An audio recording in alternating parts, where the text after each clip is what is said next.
Градоначалникот на општина Штип Илчо Захариев денеска по повод националниот празник на власите имаше средба со представници од оваа заедница. Втор по бројност народ во нашиот град се власите. Власите народ кој покажале во историјата како се чува националниот идентитет, како се чува нивната култура и морам да кажам дека тоа се пример за граѓани кои покажуваат како треба се сака Република Македонија. Едни од најлојалните граѓани во Република Македонија.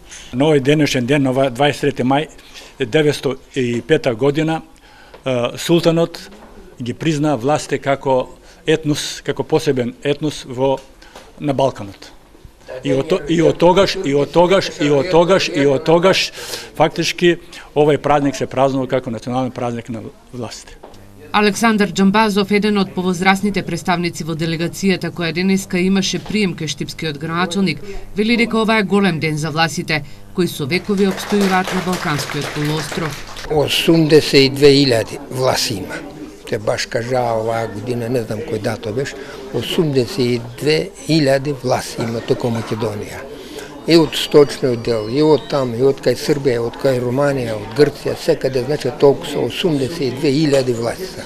Според статистичките податоци од последниот попис, во Македонија живеат 9695 власи, односно 0,48% од вкупното население во земјава.